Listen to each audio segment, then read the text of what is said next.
Cumprimento os irmãos com a paz do Senhor. Cumprimento os irmãos com a paz do Senhor. Quem está muito feliz essa noite, encontre uma pessoa bonita do seu lado e dê um sorriso para ela. Se não tiver ninguém bonito aí, pode olhar para mim aqui, ok? Eu estou muito feliz com tudo que eu tenho visto acontecer aqui no estado do Rio Grande do Sul. Eu falava agora há pouco com o pastor, o apóstolo Silvio, e ele é vacinado contra qualquer coisa, e eu disse: Deus tem te levantado nesse estado. Sucesso. Com você ninguém mexe, um homem desse tamanho, né? O povo pega no meu pé porque eu sou baixinho, mas todo baixinho é atrevido. E eu tenho uma mensagem de Deus para o seu coração hoje. Deus foi tão bom que enviou o seu diácono especial, que é a chuva. Então ninguém vai sair daqui mesmo. Eu devo pregar até as 3 da manhã hoje, ok? Os que trouxeram a Bíblia, abram ela comigo no segundo livro das Crônicas, no capítulo de número 7. Segunda Crônicas, capítulo de número 7. Tecladista, cadê aquela inspiração da outra vez? Isso. Eu sinto Deus nesse lugar. Segunda Crônicas, capítulo 7, verso 1. Quem encontrou, diga amém. E tendo Salomão acabado de orar, desceu fogo do céu e consumiu o holocausto e os sacrifícios, e a glória de Deus encheu a casa. Os sacerdotes não podiam entrar na casa do Senhor, porque a glória tinha enchido a casa do Senhor. Todos os filhos de Israel, vendo descer o fogo e a glória do Senhor sobre a casa, se encurvaram com o rosto em terra sobre o pavimento e adoraram e louvaram o Senhor, porque Ele é bom e porque a sua misericórdia dura para sempre. E a igreja diz amém? Feche a Bíblia, coloque no banco, na cadeira, na arquibancada, e pegue na mão da pessoa mais perfumada do seu lado aí. Atravesse a faixa de gás, atravesse os corredores. Se a pessoa não quiser pegar na sua mão, chuta a canela dela, manda ela para casa. Diz que dá tempo de assistir Caminho das Índias ainda. Se ficar conosco, temos um novo caminho a trilhar nessa noite. Queremos o caminho da glória e da graça do Deus Todo-Poderoso. Aperte a mão da pessoa com carinho até ela falar aleluia. Pentecostal que não faz barulho está com defeito de fabricação, não é? Deixa eu ouvir o grito de adoração da igreja gaúcha. Oremos. Pai, nós te exaltamos, nós te glorificamos. Nós entendemos que daqui a alguns momentos este lugar ficará pequeno para o tamanho da glória que o Senhor tem para enviar sobre nós. Daqui a alguns momentos o Senhor vai coroar os 9 anos de existência deste ministério, ó Pai, deste aniversário tão lindo, com fogo divino que homem não pode acender. Só o Senhor pode acender, ó Pai. Pelo que eu entendo, Senhor, os seus filhos vieram aqui desprovidos de qualquer receio. Eles querem a sua presença, eles precisam da sua manifestação. Não deixe ninguém sair daqui seco, ó Pai. Faz cair, Senhor, uma chuva aqui dentro também. Que esta chuva arrebate os nossos corações esta noite. Senhor, antes que eu comece a ministrar a sua palavra, cerque este ginásio, e num raio de 5 quilômetros onde houver um demônio alojado, eu dou a esses demônios segundos para desaparecerem daqui, porque se não sumirem, serão queimados pelo poder da sua glória. O segundo pedido a Deus é um pedido de atrevimento. Abre as comportas do céu sobre nós, e envie do céu para a terra anjos. Que esses anjos desçam trazendo brasas de fogo nas mãos, que comecem a esparramar estas brasas entre nós. E onde houver um crente batizado com o Espírito Santo, pega ele nesta noite, Jesus, e mostra o caminho da sua presença e da sua glória. Fala conosco, agora e sempre. E a igreja diz amém. Os que podem, tomem o seu assento, aplaudindo a Jesus porque Ele é bom.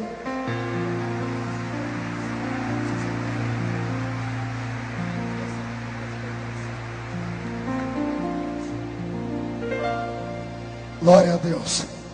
A sonoplastia, eu peço que me ajude um pouquinho, que eu estou muito afônico. E Então, para eu não me esforçar demais e acabar perdendo de uma vez por todas as cordas vocais, se você puder aumentar um pouquinho para mim o retorno, eu te agradeço. Respire fundo, olhe para o seu irmão e diga: é hoje. Eu não ouvi direito, diga: é hoje. Diga: é hoje que a tampa da chaleira vai voar nesse lugar aqui. Tecladista, quando o povo subir, você tem que subir com eles. Quando eles descer, você tenta descer, se der conta. Casado ou solteiro? Casado? Com essa carinha, casado? Deus é fiel, Deus é fiel. Eu já acredito em milagre. Se ele casou, qualquer um casa aqui nessa noite.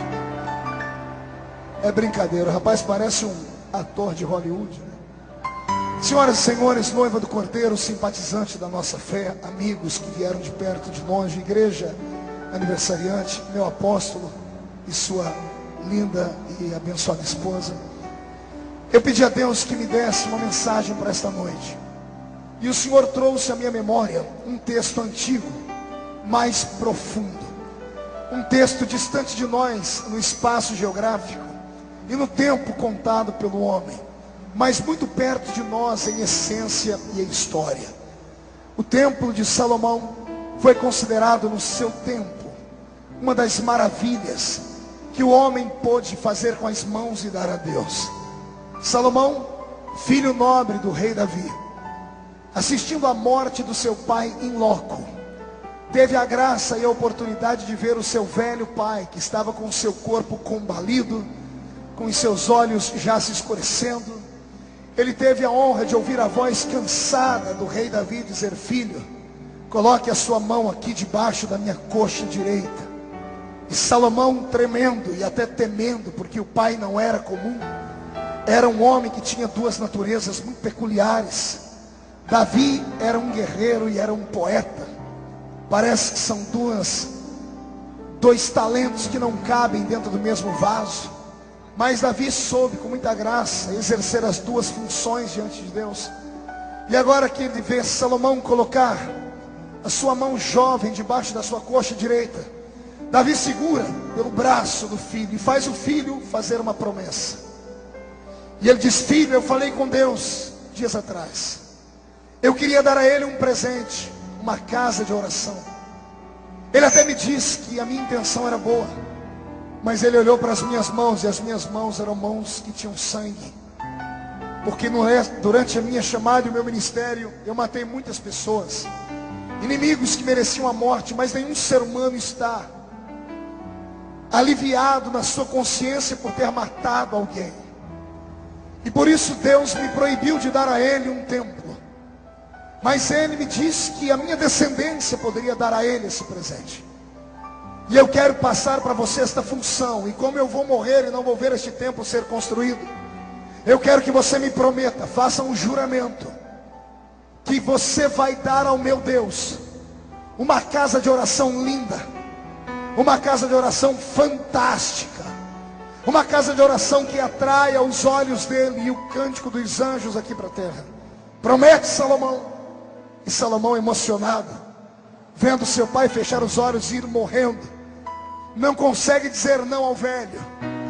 E ele com voz embargada diz: durma em paz, meu pai, porque o seu Deus terá uma casa bela, santa, linda e poderosa.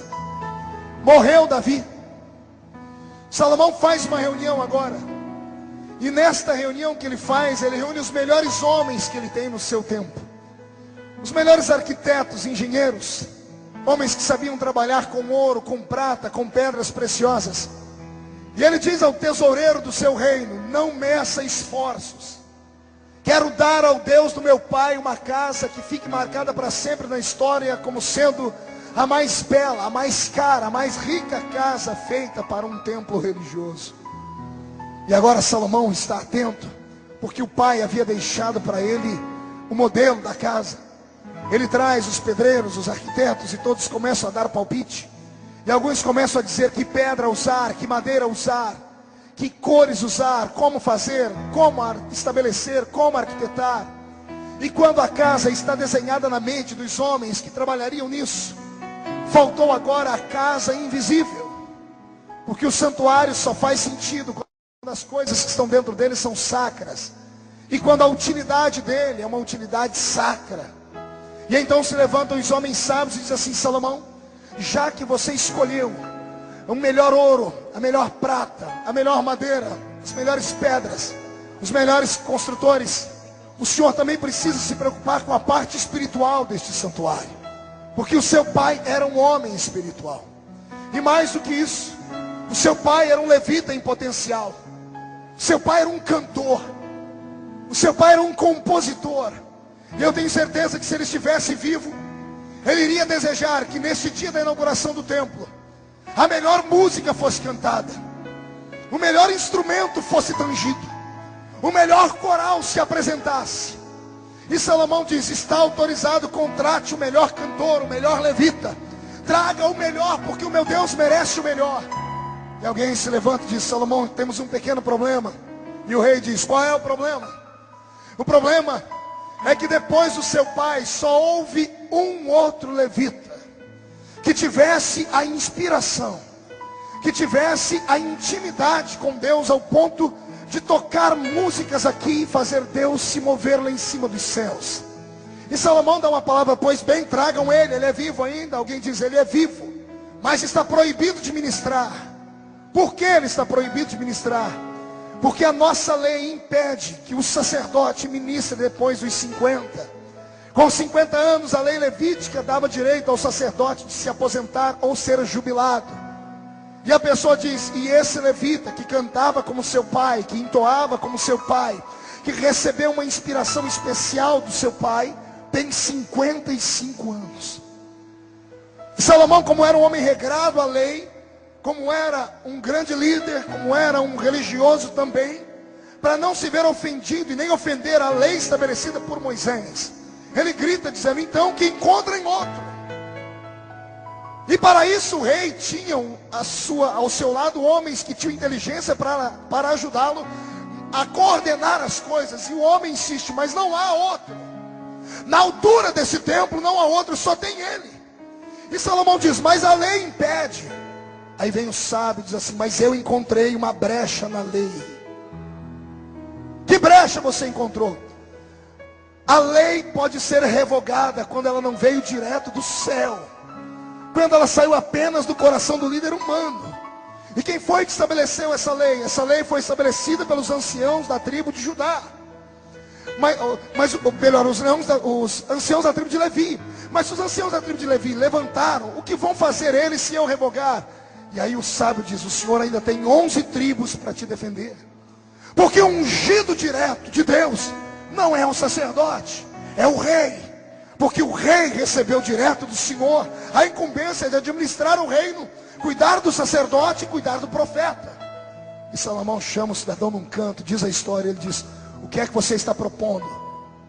E o homem diz: eu estou propondo que o Senhor quebre a lei.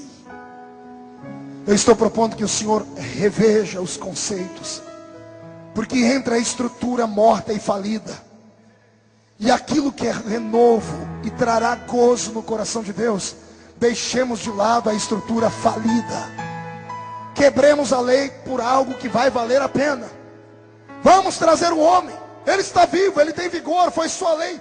Mas e se as pessoas verem, vão querer matá-lo? Vão querer matá-lo se ele não andar com uma carta. Que carta? A carta que vai ter o sinete do rei de Israel.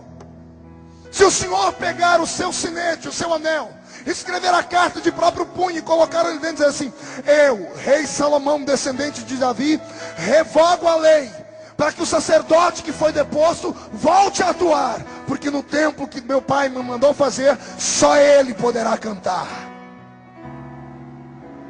Respira fundo aí, porque vem chumbo grosso. Vivemos num tempo muito dinâmico, muito lindo, de alta tecnologia. E a igreja parece estar caminhando ao lado, paralelo de tudo isso. Mas infelizmente a visão que eu tenho da igreja é uma visão crítica demais. A visão que eu tenho da igreja é que a igreja parece muito uma folha seca de outono. Tem estrutura, mas não tem vida. A igreja lembra muito bem a lua. É bonita e brilhante, mas não tem calor. lembra muito bem o cano de uma espingarda. É reto, não há defeito, não há curva, não há problema que impeça a bala de sair. Mas o problema é esse: ela é tão reta que quando sai alguma coisa de dentro dela, ela destrói e mata aqueles que querem viver. O culto dessa noite não é só um culto de adoração a Deus pelo aniversário da igreja, com todo respeito. O Senhor me disse que Ele traria para cá homens e mulheres que seriam responsáveis por um avivamento nesse estado. Eu não estou pregando para uma igreja nessa noite. Eu estava vindo dentro do avião, no meio das turbulências, disse: Jesus, não deixa o avião cair. O Senhor disse: fique tranquilo, tem uma reunião de líderes para você pregar essa noite, e eles vão sair dali cheios da graça e da glória divina. Agora levante a mão direita, por gentileza, coloque no ombro de quem está do seu lado, chacoalhe a pessoa até ela ficar irritada, irrita ela até ela sair do lugar, e diga: Deus te trouxe aqui para você ouvir uma história parecida com a sua, e depois dessa história a sua vida vai mudar. Se alguém concorda comigo, dá um grito para acordar Porto Alegre inteiro nesse lugar. Agora tome o seu assento e aperte o cinto, porque nós vamos decolar aqui. Eu vou lhe mostrar o peso da oração e do pedido de um homem como Davi. Eu vou te mostrar por que Salomão e aqueles que estavam ao lado dele enfrentaram a lei para poder dar a Deus um santuário. Essa história, ela culmina aqui, mas ela começa 40 anos antes. Quantos anos antes? Não ouvi direito. 40 anos antes, quando um jovem pequeno, de olhos claros, cabelos ruivos, de uma beleza ímpar, sensível quando precisava ser sensível, ao ponto de tanger uma harpa no meio de uma caverna chamada Caverna de Adulão e conquistar 30 bestas feras que poderiam ter feito qualquer tipo de miséria com ele, mas quando ouviram ele tanger aquele instrumento, se curvaram diante da unção que aquele menino tinha. Um garoto que para chegar ao trono teve que receber 3 consagrações. E é por isso que quando ele escreve os seus salmos, ele diz que o óleo tem que descer não apenas sobre a cabeça, tem que descer sobre a barba inteira. Uma unção pequenina dava óleo somente aqui, mas como ele teve que ser ungido 3 vezes para chegar lá, o óleo foi acumulando e de repente o óleo escorreu pela barba. Talvez seja essa a intenção de Deus essa noite com você. Que Deus derrame azeite sobre a sua cabeça, que esse azeite vá além da religião, vá além da estrutura. E tantos anos antes, eu vejo esse garoto sentado no lombo de um cavalo. Agora, o povo já gritou que ele é rei. E como disseram que ele é rei, ninguém mais tem coragem de lutar contra ele. Ele enfrentou o que tinha para enfrentar.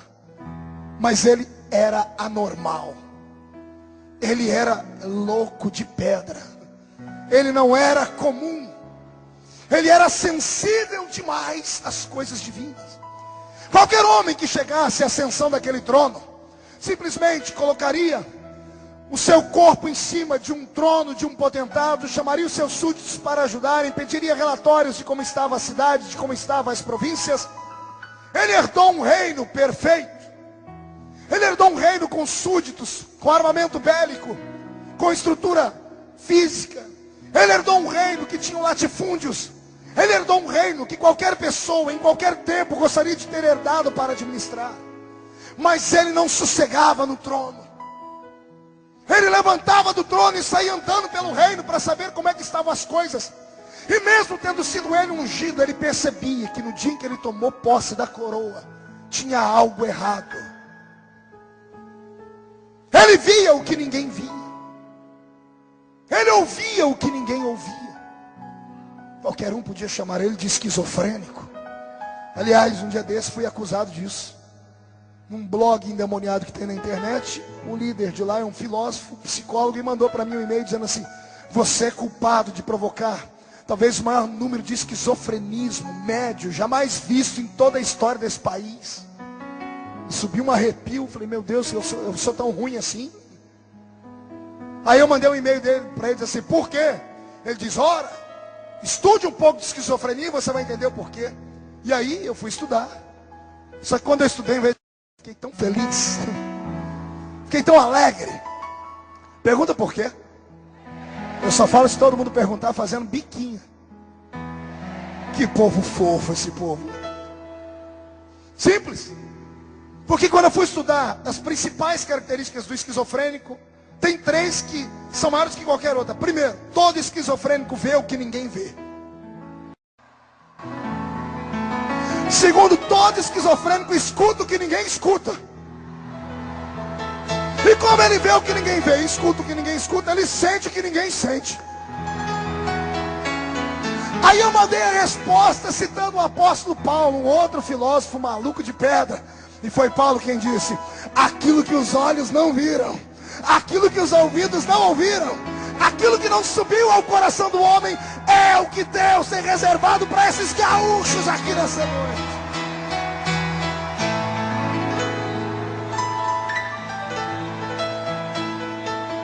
Davi era inquieto. E a inquietude dele fez ele andar pelo reino 1 vez, 2, 3. Ele fez dezenas de viagens pelas províncias. E até que ele foi orar, ele disse: Deus, tem algo errado no reino. É um reino perfeito, mas está faltando alguma coisa nele. E Davi descobriu o que faltava. Anos antes dele assumir o trono,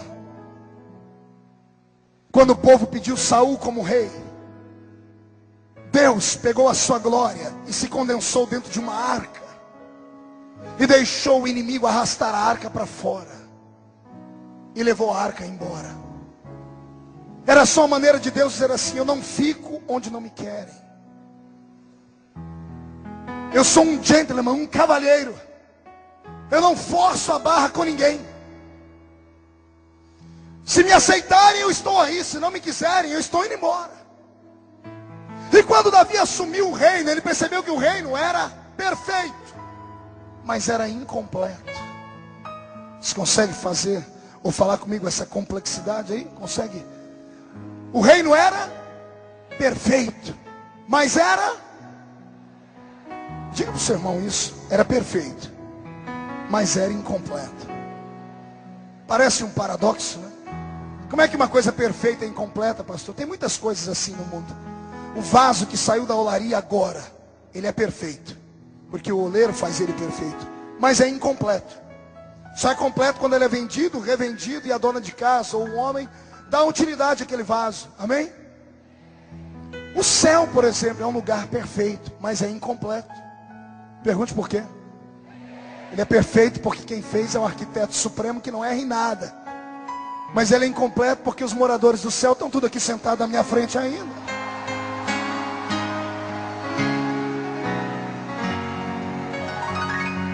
Entendeu? Tem muitas coisas perfeitas, mas incompletas.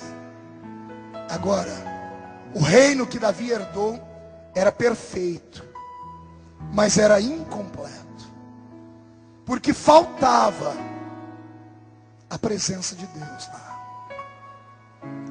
A minha geração tem herdado um reino assim, um reino perfeito do ponto de vista do homem. Ano que vem você vai ver como as nossas igrejas são queridas. Ano de política. Vão nos assediar porque sabe que nós temos poder de quórum hoje. A igreja, do ponto de vista deles, é perfeita. A igreja tem programas de TV. O pastor citou aqui programas de TV, rádio. Eu tenho meu programa de TV. Isso, para a visão de qualquer um de 50, 60 anos atrás, é dizer: a igreja alcançou o seu ápice. Uma fatalidade de mentiras. A igreja, na minha geração, herdou um reino perfeito, mas incompleto. Nós temos templos, estrutura, convenções, temos teólogos, filósofos, escritores, empresários, temos ouro e prata, só não temos mais o levanta e anda. Temos a atenção dos homens, e se para você isso é uma conquista, para mim isso é um retrocesso. Porque Jesus nunca disse que os homens iriam nos amar. Ele nunca disse que os homens iriam aplaudir a existência da igreja. Ele disse que quando a igreja fizesse o que era para ser feito, ela iria incomodar e seria perseguida. E nesse quesito, com todo respeito ao seu pensamento, nós, em algumas denominações aqui reunidas, estamos muito aquém disso. Pegue no cenário nacional e veja as igrejas que são apedrejadas. E você vai ver que, pelo ponto de vista divino, parece que eles estão na visão de Deus e nós não. Quando eu vejo um bispo Edir Macedo sofrer o que está sofrendo, eu falo, Jesus, que inveja santa. Quando eu vejo o apóstolo Estevão Hernandes sofrer os reveses, eu digo, que inveja santa. E aí quando eu vejo as outras igrejas grandes se levantarem contra eles, eu digo, que desgraça. Porque eu, Marco Feliciano, prefiro errar acreditando num irmão meu, do que acertar acreditando em qualquer macumbeiro por aí. Eu prefiro depois falar assim, eu errei, mas eu errei acreditando em alguém que faz parte da minha fé. Nós herdamos um reino perfeito, que tem quase tudo. Mas que saudade da época que esse reino não era tão perfeito assim. Hoje, quando eu prego pelo mundo todo, já são mais de 60 países e mais de 1.600 cidades brasileiras. E a minha voz é rouca de tanto pregar. Somente nas últimas 72 horas, essa é a 6ª vez que eu prego. Nessas últimas 6 horas eu preguei para pelo menos umas 150 mil pessoas. Então eu tenho experiência do que estou falando. Com todo o gabarito que tenho, porque hoje para atender alguns congressos, alguns eventos, eu sou obrigado a mandar um currículo. A minha equipe preparou até um portfólio. Porque hoje você tem que mostrar que você tem know-how, tem peso, tem conhecimento e estrutura. Porque senão não querem te receber mais. Hoje, com tudo que tenho, às vezes eu entro no meu quarto, pego o último vídeo que eu gravei, que é o vídeo da minha vida, chamada de fogo, e vou passando ponto a ponto para ver a casinha onde eu nasci. E quando para a cara do irmão Ovídio Ramos, eu choro. O presbítero que me ensinou a amar Jesus. Que saudade de uma época em que nós não tínhamos tanta estrutura. A gente não tinha dinheiro para trazer um agitador de águas. A gente não tinha condições de trazer um artista gospel. Nós não tínhamos nem liberdade para fazer o que está sendo feito aqui hoje. Mas esses cultos de Pedro, Tiago e João, Jesus sempre nos surpreendia de alguma maneira. Lá ia o irmão Ovídio, analfa de pai e beta de mãe. Só tinha 2 dentes na boca, o zagueiro e o atacante. Aquele barrigão assembleiano, a lá cemitério de frango. E ele chegava no culto e dizia, vamos abrir a Bíblia no livro de Êxodo. E quando ele estava inspirado, ele dizia, abra a Bíblia no livro de Genésio. Um dia deu uma confusão lá, apóstolo. Ele resolveu falar assim, vamos abrir a Bíblia no livro da profeta Joana. Levantou uma irmãzinha, irmão, vídeo, que profeta é essa? Oh, mulher, você não leu a Bíblia? Aquela que o peixe engoliu? Só nesse dia nós descobrimos que ele não sabia ler. Alguém passava a tarde inteira lendo para ele. E ele memorizava, e ele chegava e falava de cor. E alguém fez uma gracinha com ele. Maldade. Eu ia nos cultos desse homem, confesso, eu era adolescente, não era para cultuar, eu ia só para dar risada. Que todo adolescente é uma benção na igreja. Ia eu e o Elias, que hoje é presbítero na minha igreja. A gente sentava atrás de uma pia de cozinha que tinha lá atrás, que era um salão, um antigo bar. Cabiam umas 40 pessoas. E a gente sentava bem lá atrás, porque quando o irmão Vídeo começava a falar tudo errado, a gente não se aguentava. Um segurava o outro para não dar vexame, de tanto que a gente ria. E teve um dia que eu não me aguentei, porque ele chegou com o olho brilhando na reunião e disse, Deus me deu uma palavra hoje de tarde. Abra sua Bíblia aí do livro do profeta Albuquerque.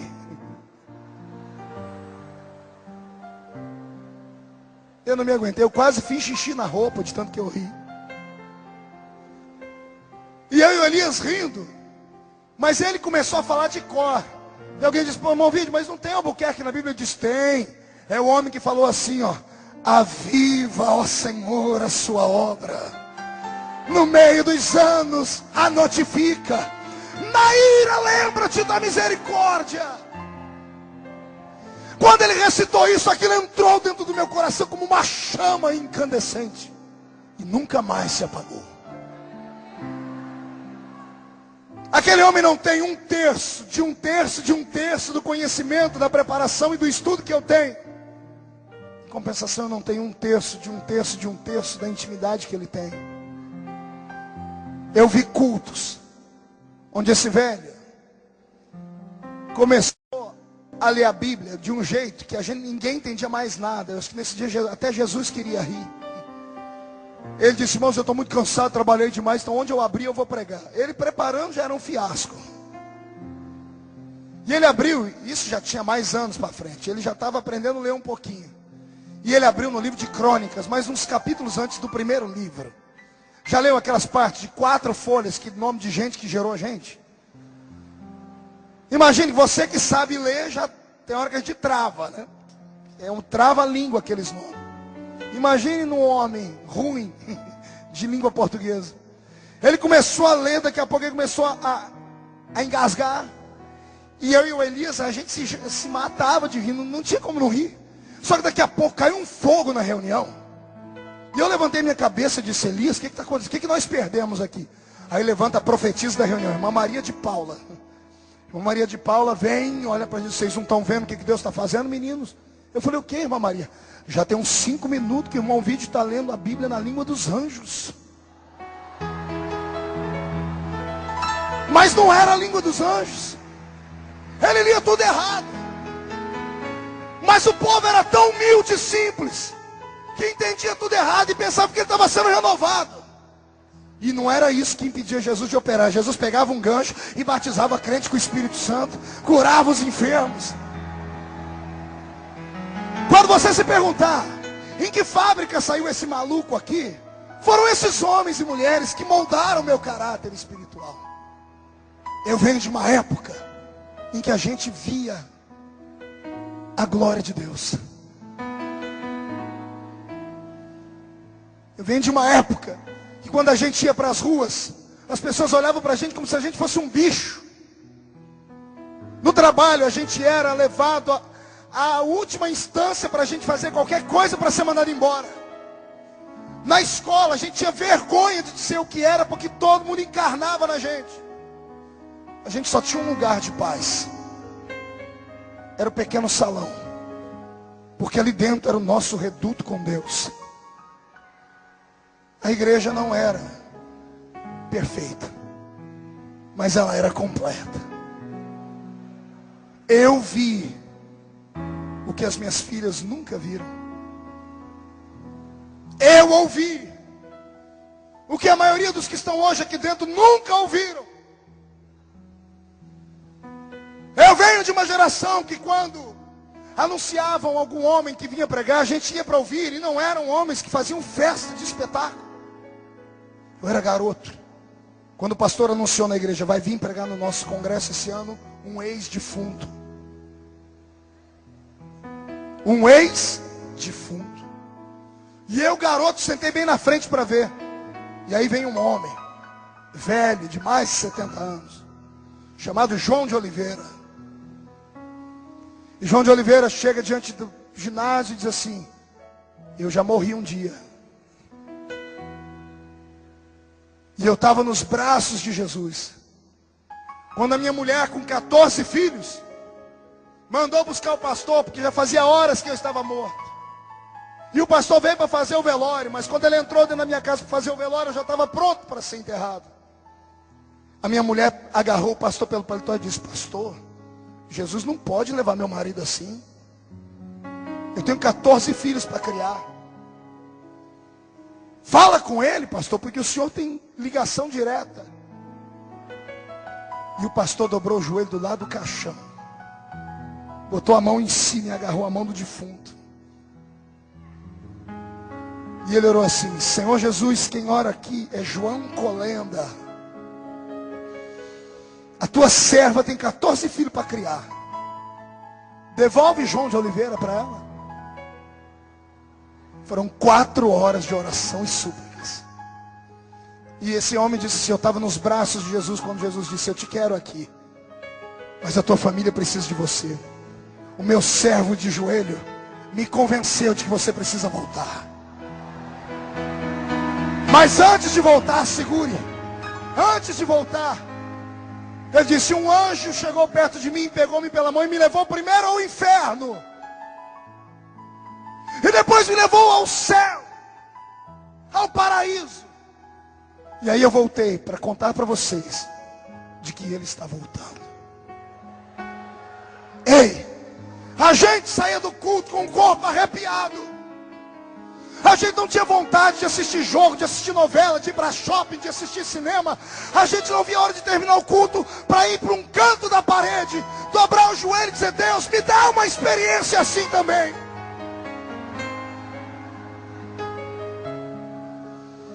Eu cresci nesse ambiente. Mas o ambiente do século 21 é um ambiente terrível. Os púlpitos mudaram. E eu tenho liberdade com o pastor Silvio para falar sobre essas coisas aqui. Antigamente um pastor, quando ele era ungido, ele recebia um cajado do céu. Parece que a maioria daqueles que são consagrados hoje receberam um par de luva de boxe. Porque ao invés de apacentar o povo, eles ficam brigando por causa de posição, por causa de dinheiro, por causa de tudo que não presta. Escute.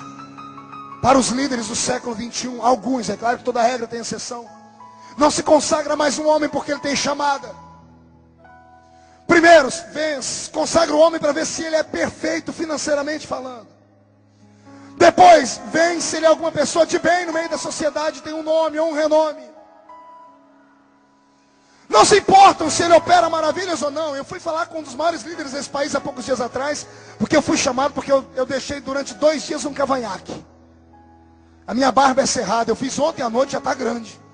Se eu deixar 2 dias eu fico cheio. E eu deixei, porque eu estava nos Estados Unidos da América. Um desses crentes possessos congelou a imagem do vídeo, porque o culto nos Estados Unidos está sendo transmitido online. Congelou a imagem, salvou e imprimiu. Perdeu um dia do trabalho para ir lá no pastor mostrar para ele. Vê se não é o filho do cão com a pombagira junto. Eu queria saber se esse crente teria o mesmo prazer de lutar para arrancar uma alma do inferno. Com certeza não faria, não teria tempo para isso.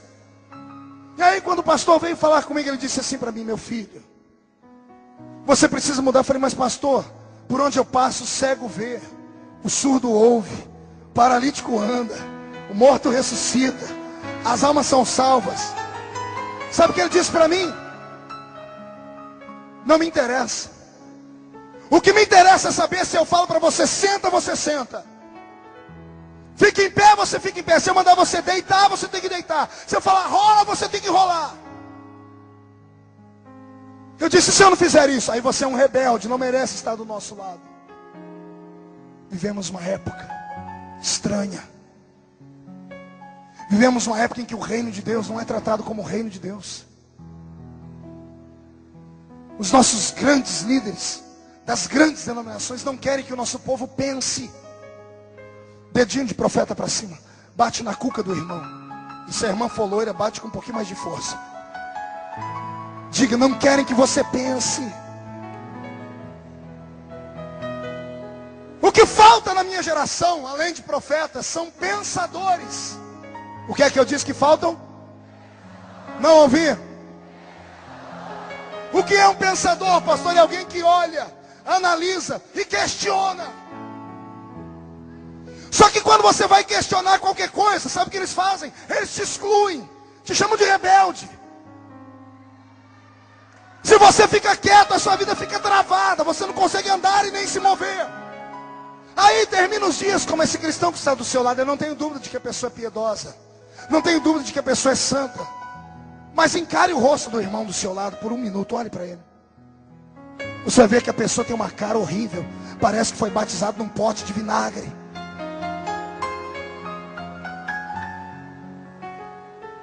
A pessoa não consegue abrir a boca nem para respirar numa reunião como essa. E sabe o que é que impede ela? É o brinco que a senhora está usando, moça. É a calça que a outra está usando.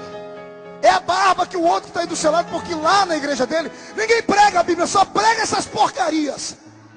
Só fala essas porcarias.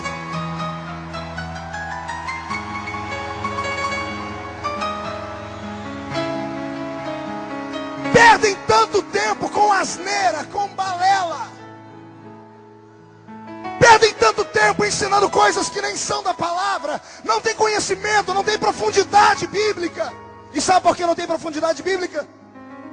Porque a maioria desses que vivem fazendo isso são preguiçosos. Não tem aptidão para estudar a palavra. Não querem entrar num curso para aprender um pouquinho de Bíblia. Eles querem levar a vida do jeito que vive. O salário deles cai todo mês. Tem um carrinho lá do fora. A filha, o filho está estudando. Tá bom demais. Eles estão um pouco se importando com você, com todo respeito. Parece que a época dos pastores desapareceu. Estamos vivendo a época dos fazendeiros. Pergunte. Porque pastor cuida de ovelha. Fazendeiro cuida de cabeças de gado. E cabeças de gado é o seguinte: quando está gorda e forte, mande para o abate. Se está velho e não presta, vira boi de piranha. Alguém conhece essa expressão aqui? É a expressão goiana? Quando eles iam atravessar com um boi no meio de um rio, com a boiada toda, tinham que sacrificar um boi. Pegavam um boi mais velho, sangravam ele e jogavam para as piranhas. Como o gado está com problema, está com a fitose, eles preferem matar do que cuidar. A Assembleia de Deus, igreja da qual eu faço parte. Tem algum assembleiano aqui? Vixe, vai ficar gravado, hein? O senhor vai ter que me socorrer depois, viu? O senhor me ajuda? Passamos por uma convenção há poucos dias atrás. Pergunte para o seu pastor como foi a convenção. Vê se ele tem coragem de contar para você, assembleiano. Reúna com ele, diga: pastor, me conta como é que funciona o negócio. Aí você vai ver o seu pastor engasgar 10 vezes. Eu, pastor Marco Feliciano, que tem um ministério reconhecido no mundo, não fui consagrado a pastor pelas Assembleias de Deus do Brasil, porque eles olharam para mim e disseram na minha cara: você não tem chamada. Sabiam disso? Estou revelando agora. Eu preguei no mundo inteiro como diácono. Quando descobriram que eu não era pastor, acabaram com as minhas oportunidades. E aí quando eu fui buscar ajuda, disseram: você não presta para ser pastor. Não tem chamada. Isso comigo. Mas agora na última eleição, só o estado de São Paulo consagraram 2.000 pastores. Às pressas. Pergunte para quê? Para ter peso de voto. Voto. Sabe o que é isso? Curral eleitoral. O Nordeste do nosso país. Por que ninguém investe em universidade lá em cima? Porque o Nordeste e o Norte do país define campanha presidencial nesse país. Ninguém dá aula, ninguém dá ensino para as pessoas assim, mas toda família tem uma cesta básica. Um salário família. Por quê? Porque a pessoa com a barriguinha cheia, sem pensar, pode ser manipulada. Vê se eles fazem isso aqui no Rio Grande do Sul. Aqui não faz, porque o povo aqui é estudado.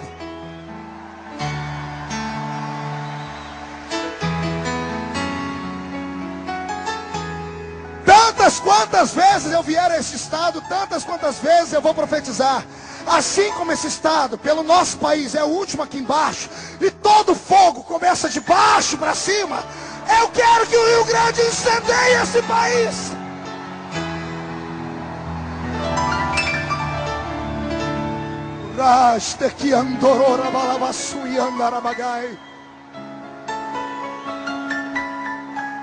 Alguém tem que falar.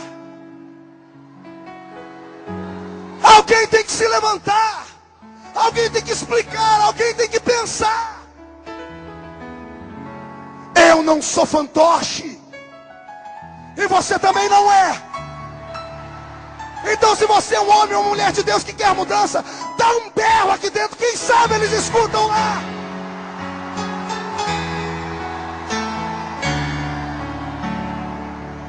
Está na hora, pastor Silvio, apóstolo, de provocarmos uma nova reforma. Eu proponho uma nova reforma. Uma reforma evangélica, sacra e santa. Eu proponho uma reforma onde o Espírito Santo seja solto e os homens sejam aprisionados.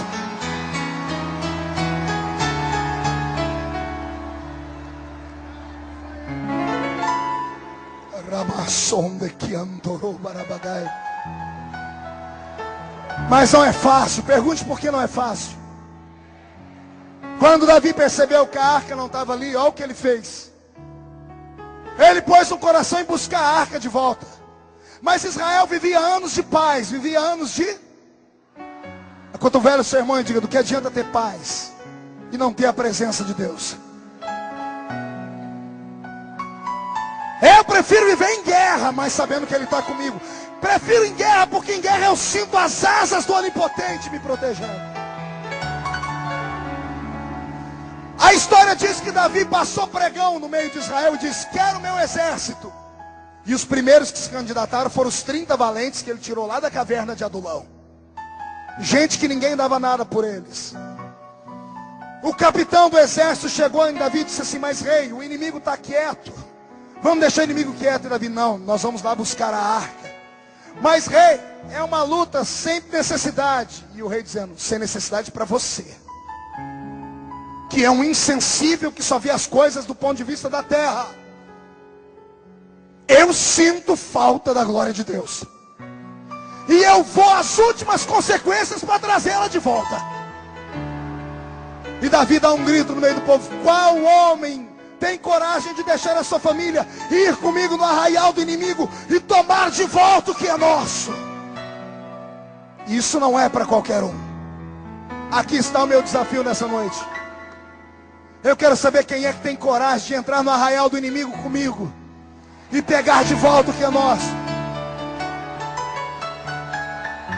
Não há garantias, porque o sistema está corrompido e falido. Não há garantias, porque como eles não conseguem te parar de um jeito, vão tentar te parar de outro. Se eles não conseguem de uma maneira normal, eles vão descer ao nível dos animais irracionais e vão fazer calúnias. Homens sem temor a Deus não têm escrúpulos. Para não saírem de onde estão, eles fazem qualquer negócio. Eu sofro isso no corpo e na alma, por não aceitar cabresto. E só estou de pé porque Jeová disse assim: eu te seguro, garoto, vai lá. Mas eu choro todo dia. Todos os dias eu carrego uma cicatriz nova nas costas, porque é como se estivesse sozinho enfrentando um sistema pérfido e maligno que matam os nossos filhos todos os dias. Eu amo, com respeito a todas as denominações, eu amo a minha igreja. Eu amo a Assembleia de Deus. Eu preguei nos maiores congressos de jovens desse país. Agora não prego mais. Pergunte por quê. Não é porque não sou convidado, pergunte por quê. Porque nós não temos mais jovens. Nossos jovens saem da opressão da nossa igreja e vai para todas as outras. E ainda quando entra numa igreja abençoada como a sua, pastor, apóstolo, eu fico feliz. Mas e quando vão para documentos hereges, quando vão para igrejas que não têm conhecimento, não tem base bíblica, não tem instrução, não tem profundidade em Deus? E ninguém parece se importar. Não há garantias. Davi arquiteta um exército e eles vão para a peleja. E Deus vai com eles. A Bíblia diz que Davi, chegando lá, ele pega o inimigo de surpresa e ele consegue o objetivo dele. É claro que depois de muitas baixas, depois de muitas... Pergunte para o seu irmão: está disposto a morrer por isso? Quando eu mudei minha aparência, quando eu deixei aquele cabelo duro que eu tinha, só o sangue do cordeiro, você ri porque não era você. Pensa num cabelo à prova de chuva. E o povo ainda me chamava de Beto Barbosa. Que desgraça. Mas agora tem que engolir esse Antônio Bandeiras aqui.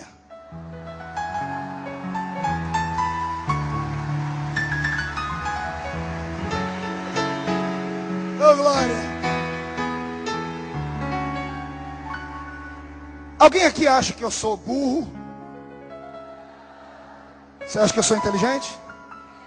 Também com a moranga desse tamanho aqui no lugar, em cima do pescoço, né? Meu QI é acima da média. Eu não faço nada por impulso. Todos os meus gestos são calculados.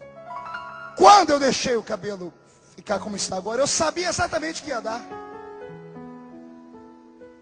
Eu sabia que eu podia morrer. Mas isso aqui era um grito silencioso. Eu queria que o jovem me visse pregar na Assembleia de Deus desse jeito e falasse assim: calma aí, a unção não está no cabelo.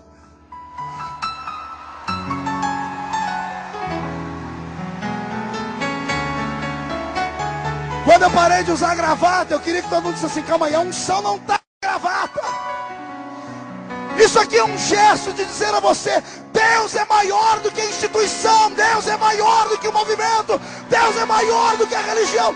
Se você concorda comigo, tire o pé do chão e dê um grito de glória.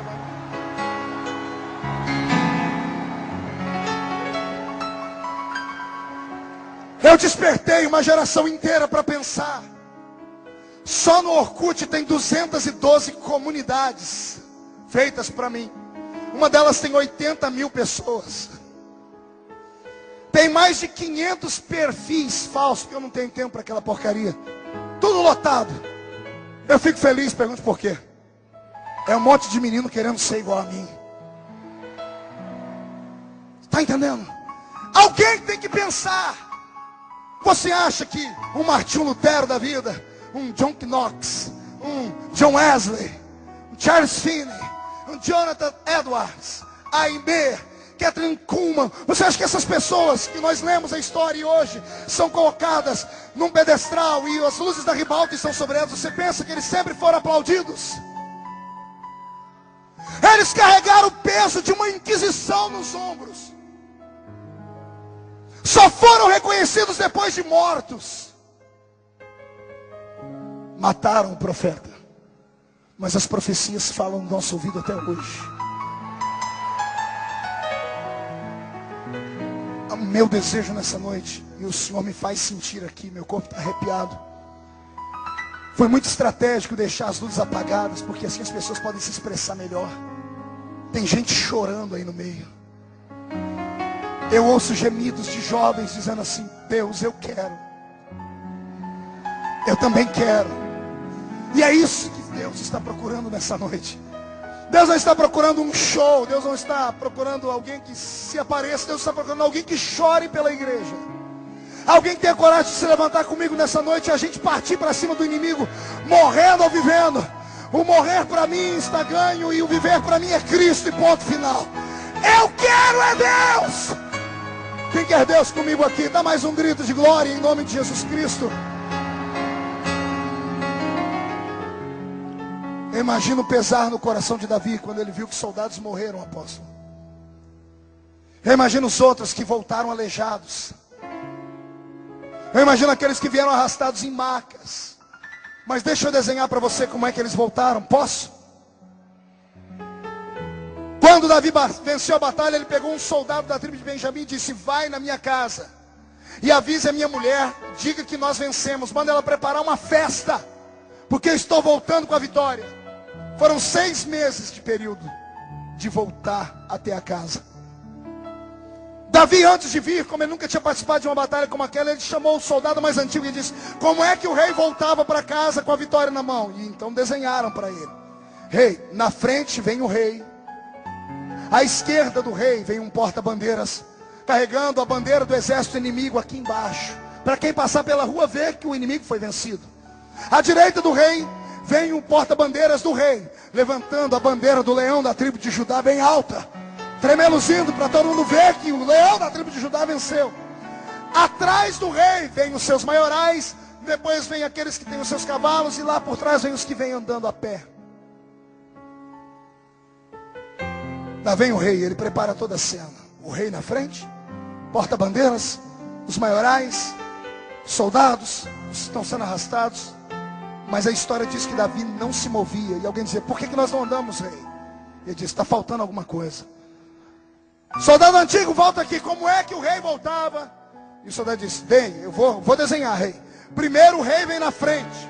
Aí soldado com a bandeira na esquerda, soldado com a bandeira na direita. E Davi dizendo: calma aí, já entendi tudo. Abra um caminho aqui atrás de mim. Abra um corredor. Tragam a arca. A arca já. E a arca é colocada em cima de uma carruagem de boi. E o boi não corre, ele anda num trote. Só para atravessar o exército demorou quase 8 horas. E alguém dizendo, apresse o rei. Calados, não temos pressa. Deixe a arca vir. Quando a arca passou, os homens pararam do lado do rei. O rei disse, não pare, vão à frente. Mas rei, o rei vai à frente. Davi disse, é isso que eu estou fazendo. O rei vai à frente.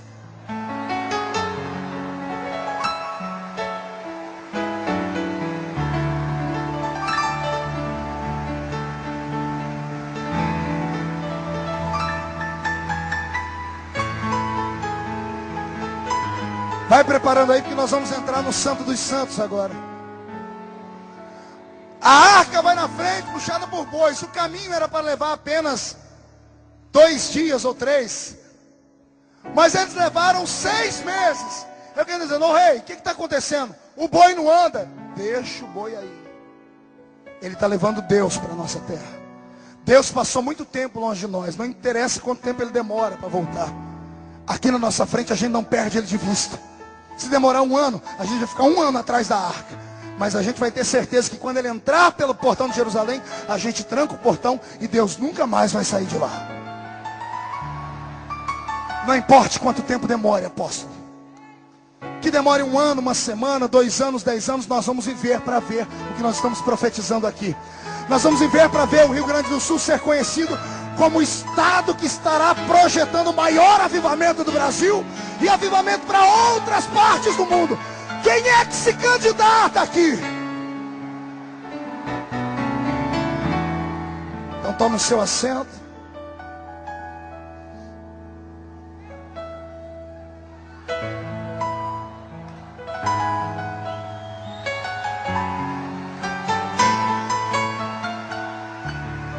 Ah, eu queria estar com a minha garganta boa. Está quase sangrando aqui.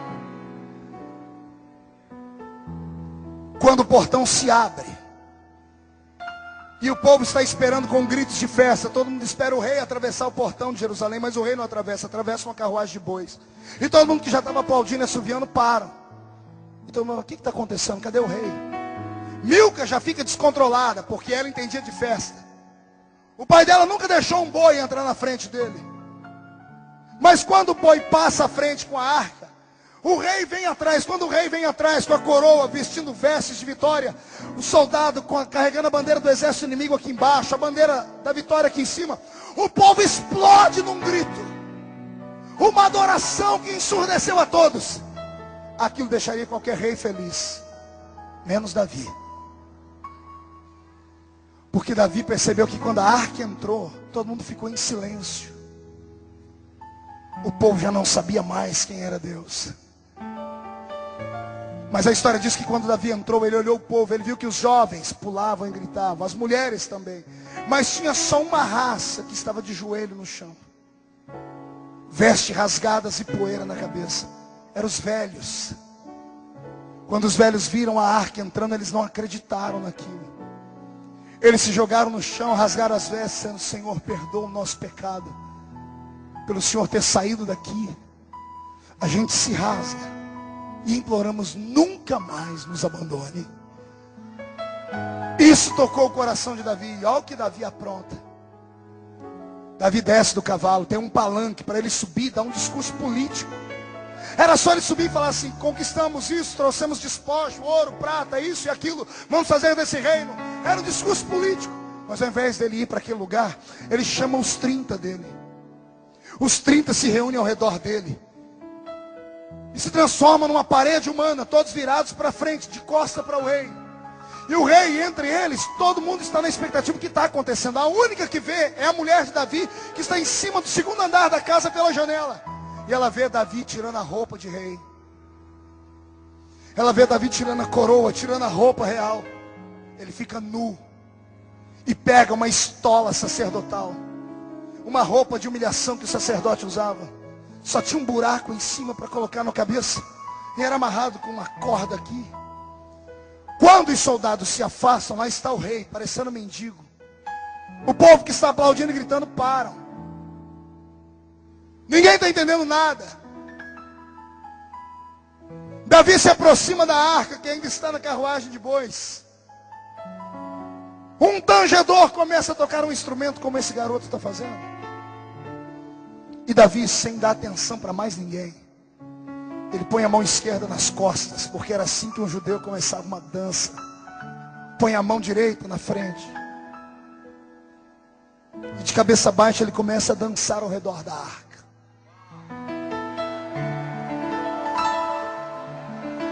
E ele baila ao seu Deus, uma valsa. E conforme o rei vai dançando, um monte de gente está olhando como alguns estão me olhando aqui. E falaram dele, o que estão falando de mim é doido mesmo, desequilibrado. E eu respondo para você o que Davi responderia se perguntasse para ele: eu não estou dançando para você, estou dançando para o meu Deus. E se você não entende de sensibilidade, o problema é seu geladão.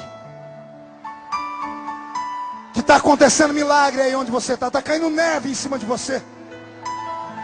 O irmão do seu lado está pegando um resfriado de tão gelado que você está. Eu te desafio a quebrar os protocolos essa noite.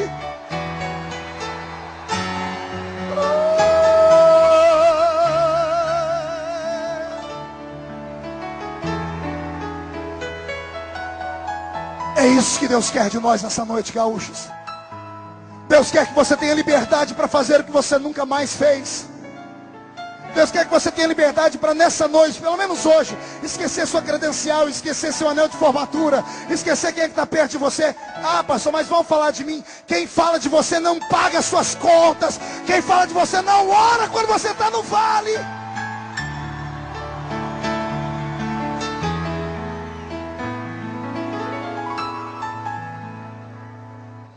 Ei, o que eu vou falar agora, teologicamente vai dar um nó na cabeça das pessoas.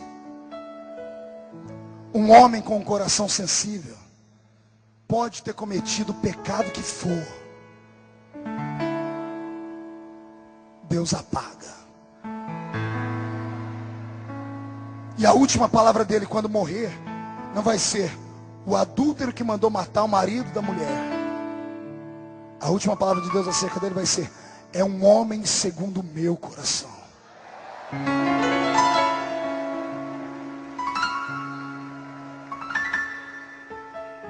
Quem dera nessa noite nós transformássemos esse ginásio num lugar de adoração de verdade. Quem dera nessa noite nós pudéssemos esquecer quem somos e só lembrar quem Ele é. E darmos para Ele aquilo que há muito tempo está trancado dentro de nós. Pastor, mas é desconfortável. É só os primeiros passos. Depois você se solta. Deus quer que você seja mais livre, mais livre, mais livre, mais livre. Deus quer que você tenha mais amor, mais amor, mais amor, mais paixão. Deus quer abrir o céu e se revelar para você. Quando Davi dança, a história diz que os 30 valentes dele, que eram homens grossos e truculentos, que ninguém dava nada por eles, só Davi mesmo para trazer eles da caverna de Adulão. Quando vem o rei dançar e todo mundo murmurar, eles tiram a roupa deles, jogam para o canto. Cadê um aqui? Me dá a mão aqui, pastor, vai ser o senhor mesmo. Cadê mais um? Cadê mais um? Vem cá, mais um, mais dois, mais três. Cadê os homens aqui? Pega aqui no meu braço. Cadê mais um? Cadê mais um? Cadê mais? Cadê alguém? Tem maluco aí? Vem cá, rápido, rápido, rápido, rápido. Tem alguém aqui da frente, tem coragem de vir? Mas tem que ser rápido, rápido, rápido, rápido. Isso, tá bom. Isso, tá bom. Isso. Esses dois. É isso. E esse povo começa a dançar para Deus. E a arca começa a receber adoração e louvor. Deus quer que nós quebremos os protocolos.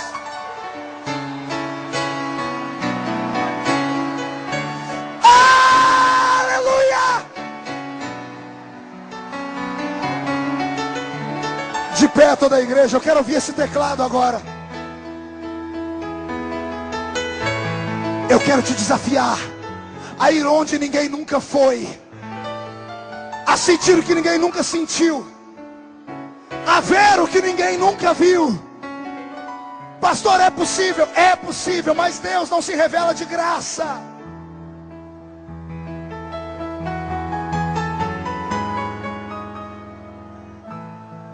Deus não se revela de graça.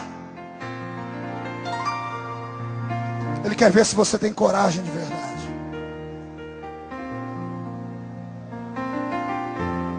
Quando Davi dança, os 30 dançam. Do meio dos levitas sai correndo um garoto que ninguém consegue segurar ele. O menino rompe o meio de todo mundo. Os soldados estão tão atentos ao rei e àquela dança toda, que os soldados dizem, deixa o moleque escapar. Ainda bem, porque se os soldados pegam ele e matavam.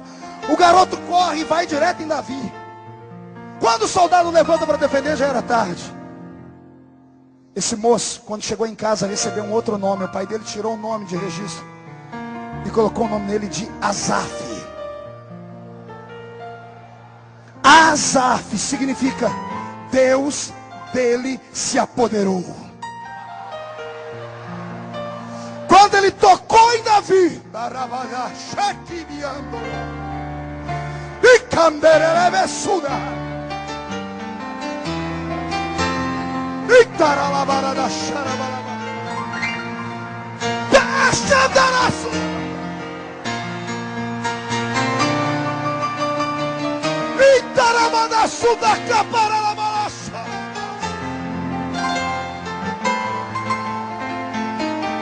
sobe com esse teclado, garoto.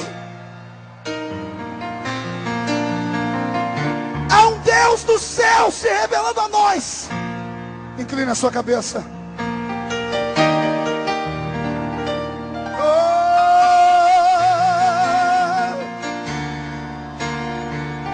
Traz a sua Shekinah aqui. Derrama a sua glória do céu, meu Deus. Deixa esse povo te sentir nessa noite.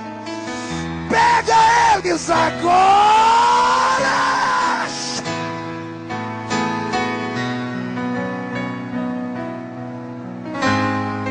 Meu Deus.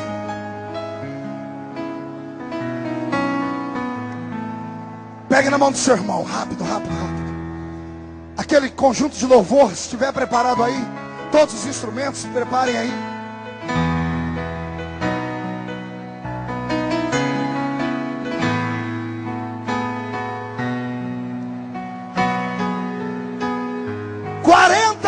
Depois, quantos anos depois? Davi está morto. O adolescente de 15 anos tem 55. Ele já foi destituído, mas Salomão traz ele de volta.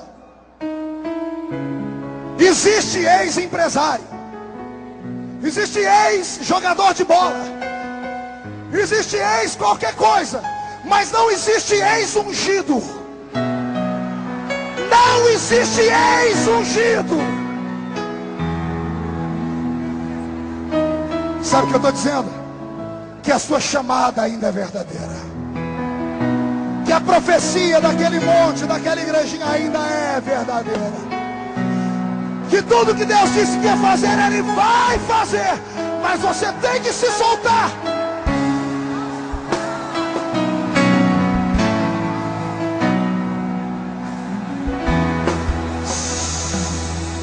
Segurou a mão, olhe para mim. Segure. A mensagem vai inteira. O dia que Salomão chama esse Asaf para dar a carta na mão dele, dizendo: você pode voltar a cantar. Asaf pergunta a ele: quanto tempo eu tenho, rei, para fazer a música da inauguração? Ele diz: 7 anos. Levará 7 anos para a construção do templo.